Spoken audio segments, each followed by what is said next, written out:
The breaking news over the last hour was that Jadon Sancho was getting on a plane. I love this time of the year where we have drones following people around, footballers trying to shoot it out of the sky with their kicks, and breathless reports of logistical details.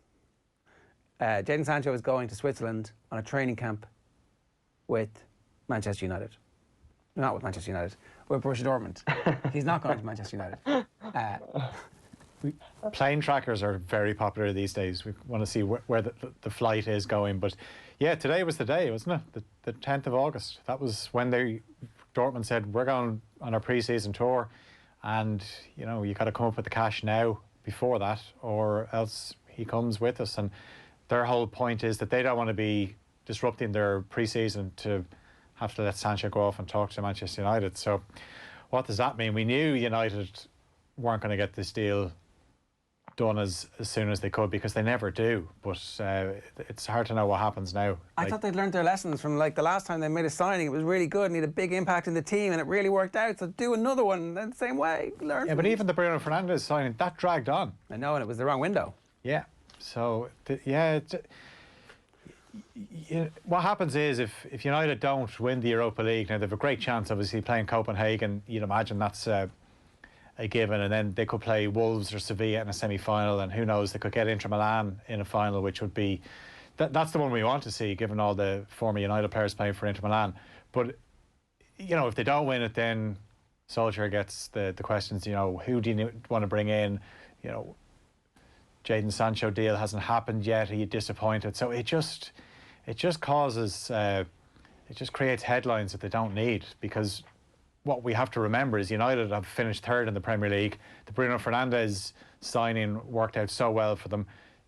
They've got their players back fit. Martial finally looks like he could be the number 9 that they need, and Sancho would definitely add that quality. But is this deal finished now? Do you think this deal is actually finished? I don't know if it could be finished. 7 out of 10, 8 out of 10, 9 out of 10, 10 out of 10. Is it now? Are we now? What are you at now? I'm thinking still 6 or 7, but you're talking about this window. This could happen now in the next window. Dortmund are very well organised, because they obviously probably have identified a few players that they would bring in to replace Sancho. But if the money hasn't been, and there's no contact being made, then Dortmund are thinking, we don't need to bring in this replacement, so Sancho's our player. And you know, that's great for Dortmund, because they obviously need Sancho in their team if they're going to try and beat Bayern Munich for a Bundesliga title. Yeah, that's fair enough. Okay, let's move on to Liverpool, because the Sancho story is obviously something that we're going to continue to do again and again and again. Liverpool are reported to be planning to pay $35 million for Wales and Bournemouth midfielder David Brooks. Everton, Spurs and West Ham are also interested in the player, but the Sun this morning report that the champions are the front runners to get his signature. Do you expect this to happen, Phil, and where does he fit into Klopp's plans? I don't think it will happen. What's amazed me so far during the transfer window is the amount of players being linked with Liverpool who, not so long ago, Jurgen Klopp basically said, yeah, we're not going to be doing much, because obviously COVID-19's had a huge impact on the way the money is being distributed around football, and you know, they missed out on Timo Werner. A lot of people think that was all down to money. Some say if Klopp really wanted them, they could have come up with the money for him. But Liverpool seem to be getting linked with a lot of players, and I just don't see why they would pay 35 million for Brooks. Serious potential. Obviously, we didn't see much of him last season because of a serious ankle injury, but the season before, he scored 7 goals, and you could see... Where does he play? You could play him in... See, I don't even know if he suits the 4-3-3. Like, he tends to play in the right wing. You know, he can cut inside. There's a lad called Mo Salah plays there. He's handy enough. So, you know, Liverpool... This is the problem Liverpool are going to have, where their front three are so good. You need players that are backup, but there's definitely a drop-off, obviously, when one of the three isn't there. You know, Divock Origi or whoever it is, if it's Shaqiri. Isn't now the time to be buying those replacements, though? sorry, Phil, could this guy be like the new Alex Oxlade-Chamberlain? As in, like, obviously he's more used to playing as a right midfielder. I know Oxlade-Chamberlain was more of a winger, but could he be converted more into the midfield three rather than the front three? Well, the funny thing about Oxlade-Chamberlain is the best game I've seen him play for Liverpool was the Atletico Madrid game, which obviously Liverpool still lost, but he played in the midfield three and he was brilliant. And then you've seen him towards the end of the season. Now Liverpool have the league wrapped up, but sometimes they played him on the right-hand side where obviously Salah usually plays. And something that can happen to Oxlade-Chamberlain is he plays in so many different positions that he doesn't actually get to specialise in one, when the best game he's played, as I said, was in the midfield three. Brooks could be in that category where he could play a few different positions.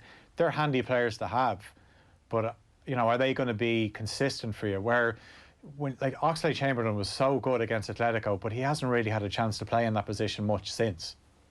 Olympiacos and Greek left-back Kostas Tsimikas, is that where we're going with? Tsimikas, yeah.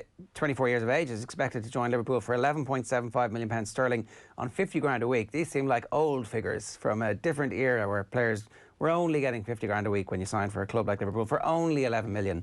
Do Liverpool need another left-back option? Is this it? That's them done? They're going to sign him and they'll be happy? Yeah, I think so. Natural left-footed. Obviously, we spoke last week about Lewis coming from Norwich, and again, whoever comes, they know they're going to be the backup to Andy Robertson, but they do need that natural left-back for a replacement. I touched on it last week when Robertson didn't play the Merseyside derby.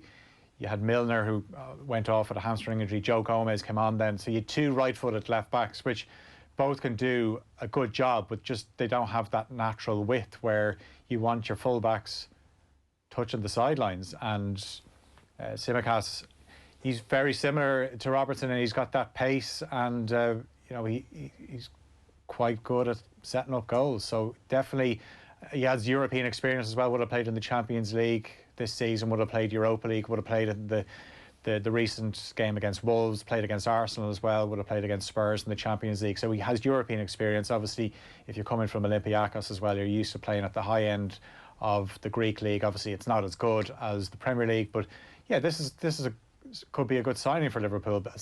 Robertson needs sometimes to be given a few games out because the way he plays, the way he plays, it's so attritional. So this is a 9 out of 10 of either of these two players, and it looks like Kostas is the one that they're going to go for.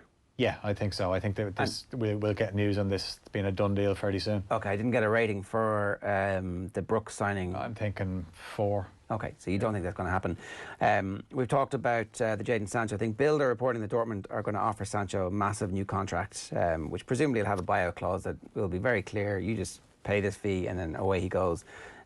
Keep an eye on otbsports.com for the details of that on the app. French frontman Alexander Lacazette, we're moving on to Arsenal, is expected to swap Arsenal for Atletico Madrid in a deal worth 30 million if Pierre-Emerick Aubameyang signs his new deal, which strong indications over the weekend were that was going to happen. Owen, as an Arsenal fan, what do you think of this?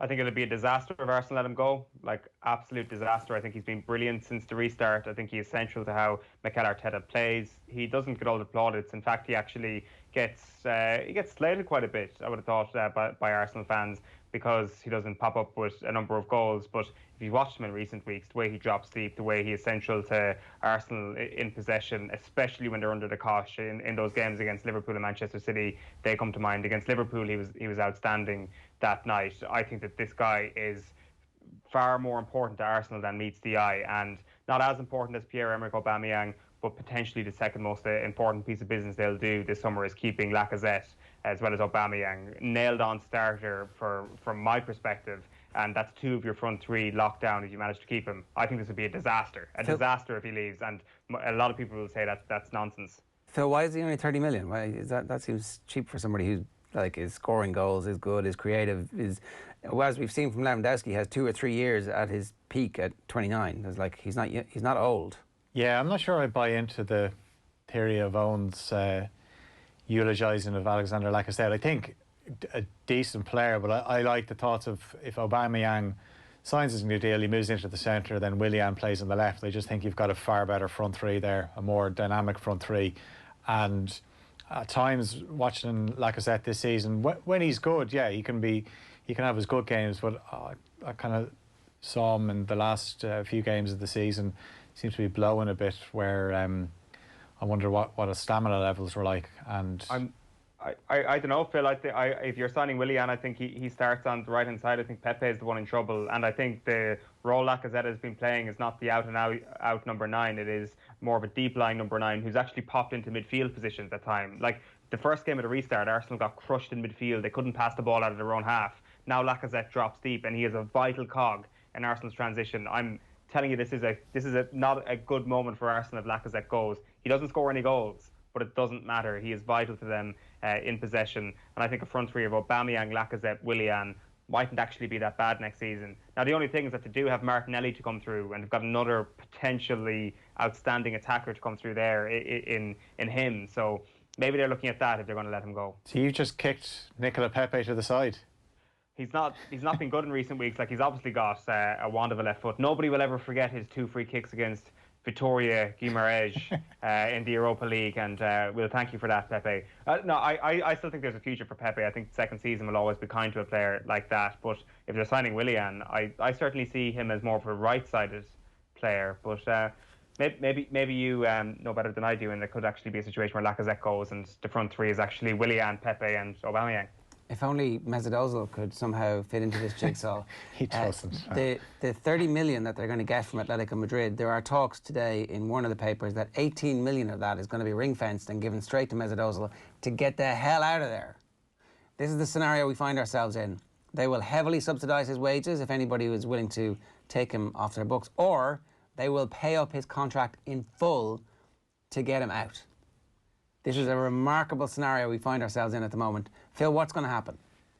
It's clear Ozil doesn't fit in, and you know, sometimes you hear of Arsenal not having that creative spark at times, and Ozil is a creative player, but he doesn't fit into the way Arteta wants to play, with the intensity he wants to play. And we've been speaking about this for, it seems like just an age now with Ozil, that different managers, Emery was the same, it just didn't work. So they have to get him off the books. It's not easy though, and you think of Sanchez has just left Manchester United. He's obviously made his deal to Inter Milan a permanent one, but they have to come to some sort of an agreement where United have to pay a bit of a compensation package to him. So, but nowhere near the numbers that Arsenal would have to pay to get rid of Mesut Ozil, and that's the problem. Obviously, we saw what happened with Arsenal off the pitch last week, and Ozil is there's always a cheap shot there for Ozil because he commands such a high salary, but it's not his fault. The club have to look at what they did. They had Mesut Ozil and Alexis Sanchez. They obviously decided, because Sanchez went, that they were going to try and hold on to Ozil. They paid him way too much money, and pretty much since he signed that new contract, he hasn't done very much. And I seem to remember he had a great game against Leicester. That was about it, from what I remember. Yeah, rivals for the top 4. Obviously, he likes the big games. A reminder, OTB AM is live in association with Gillette. Good morning. Start with Gillette, giving you the confidence to tackle the day ahead. Shane Duffy could be on his way to West Brom. The promoted club were linked with the Irish defender in yesterday's Mail on Sunday. His current contract runs until 2023. Would it be a shrewd move to bring him and to bring his experience to the side? Should Duffy be eyeing a move to a more established Premier League club? Is he good enough? Yeah, it's funny how it worked out, because there was talk of him going back to Everton, and since Graham Potter's come in, he obviously hasn't given Shane Duffy as much game time. Adam Webster has got the nod because we were so used to the Duncan Duffy combo, but yeah, I think Shane Duffy needs to get first team football, and probably just even for his international career as well, because we know how good he is when he plays for Ireland. But Stephen Kenny has come in, and you know, he knows a lot of these young players, the likes of O'Shea, obviously could be a future teammate of Shane Duffy's at West Brom, but Conor Masterson, these kind of players. John Egan's obviously had a great season in the Premier League. So Shane Duffy has to be thinking, you want to get first team football, and you know, West Brom wouldn't be a bad move for him, because they've got players that have played in the Premier League. Bilic is obviously managed in the Premier League, so they'd be confident enough that they can actually do something in the Premier League next season. All right, give me an out of 10. We might go with an 8 out of 10. Okay, that's the legitimacy rating, 8 out of 10 for that one. Bournemouth's Joshua King could be on the way to Paris Saint-Germain, according to The Sun. Lazio and Roma are also interested in the 28-year-old. His valuation is expected to be at least 25 million. He's entering the final year of his contract. Is he good enough to make the jump to that level, Phil? I think he could definitely play for Roma. Lazio obviously have Immobile banging in goals if he can fit into that system. And then with PSG, you know, you think of Choupo-Moting plays for PSG. So in my eyes, Josh King is better than Choupo-Moting.